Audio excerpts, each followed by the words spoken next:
ურმარი იყო. შეიფევდნენ არხენა თუ ხაროდათ რომ დაბრუნდი. ომის პერიოდში ლვოვი, ხარკოვი, ოდესა, იაროსლავლი, მოსკოვი, ვიშკოვი, სინიჩოვი, ბალეხოვი. აი ეს რაიონები შემოვლილი მაქვს ფეხით. ფებრუარიდან ვიყავით სამლი გამოძახილები კომისარიატში იანვრის პირველში. გაველით საბჭოს შენობას მივიდით. ბუჩაიძე ზურაბი ერთი მან დაგპატეჟა სასი. შეაბა პოვოსკა გამზადა და ვითხრა რომ ეხლა თვითონ დაგალენებ და გაგაცელებთ ალაზანზე რომ ალაზანი ჩამოდის მდინარე. იმ ალაზანზე გაგაცელებთ პოვოსკითაო. იქ გაგვაცელა გავედით მუხზე თოვლი იყო მოსული იმ დღისით. იმ ღამე მოვიდა თოვლი მუხზე იყო და გავედით და იქიდან ვიარეთ და კოღოთოში დაგვიღამდა ფეხით სამივენი.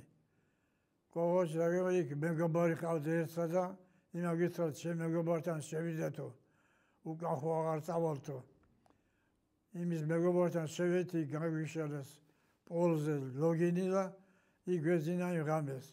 მერდილი გავედით თელავში. თელავში მოვაქუჩეს თელავის რაიონის წევანდელი და ჩაგვიყვანეს თელავის მატარებლის სადგურში. მაშინ მატარებელი მუშაობდა. სადგურში ჩაგვიყვანეს ყველა თელავის რაიონი და მაშინ ახმეტ არ იყო. ახმეტ იყო რაიონად არ იყო გამოცხადებული. თელავის რაიონის ხალხი ჩაგვიყვანეს ჩაგვსეს მატარებელში წავიყვანეს თბილისში. თბილისიდან ჩაგვსეს მატარებელში ჩავიყვანეს ბაქოში.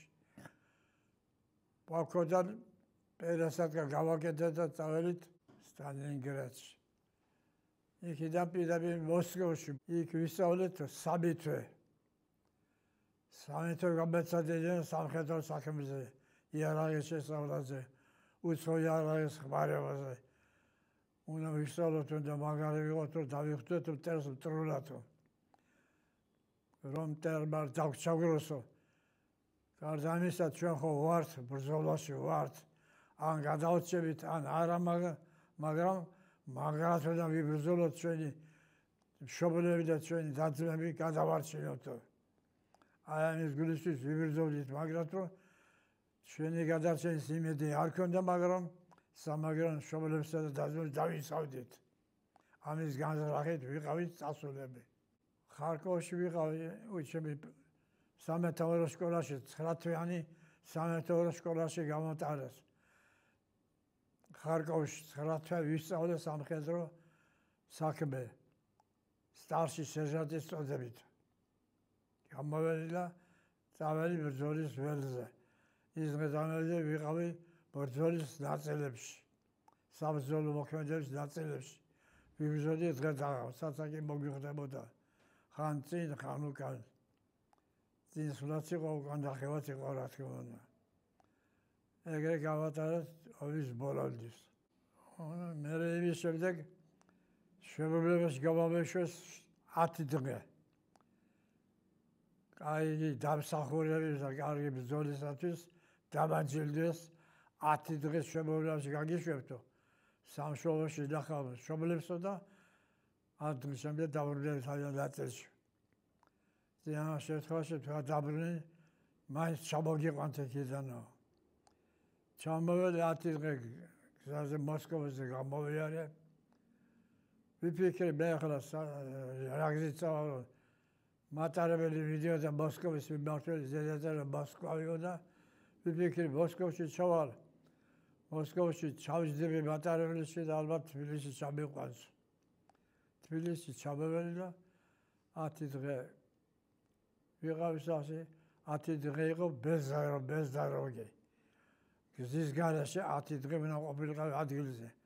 კომისარიატში გამოვცხადი აბა და რესტურში და წამოსვლის დროსაც გამოვცხადი რომ აი მე მივიდივარ. და ჩავედი ისევ იმ ნაწილში. და იქ ვიმსახურე 49 წლის მაისამდე. 49 წლის მაისში დაამთავრე სამსახური და გამომიშვეს მთლიანად სამხედრო პოსტიდან. ჯარის მეგობრებს დავემშვიდობე, ვინც ისე გააგრძელებდა ბრძოლასა და ყოფილა სამხედროში, დავემშვიდობე, უსულოდ შემივიდნენ გადაცით მეთქი ამ ომს და დაუბრუნეთ ამათ მშობლებს. მშვიდად და ჯანმრთელად. შანსანალის 9 მაისს ვაწყობდი პირველმალის ჩემს სახლში. ერთი 30 კაცს ვეპატიჯებოდი. 30 კაცს ვეპატიჯებოდი 9 მაისს ჩემს სახლში და პირველი გაკეთებული ქეიფობდი 9 მაისს მთელი დღე. რაც ჩამოვედი, ყოველ 9 მაისს ქეიფი მქონდა ჩემს სახლში. ორჯერ იყო სასტუმრო სახლში, იგი ყველასი გადავიხადეთ პირველ. მე ვეტერანს იმას უსურვებ, რომ ომის ხმა აღარ გეეგოს. გაიგონ ერთხელ და სამუდამოდ, რომ ომი არ არის სასარგებლო. ომი არის ბაზარები, ადამიანის მომსწრომი, აღარ გაზრდების გამენადგურებლები. რომ არ დაცაგროთ ჩვენი სამშობლო, ამაბიჭებო ვისახელოთო. ჩვენ თავზე არ ვფიქრობთ, ჩვენ ვფიქრობთ მშობლებსა და დადიანებზე, რომ ჯანმრთელები ყოფილიყვნენ და გადამჭრილიყვნენ ამ ომს.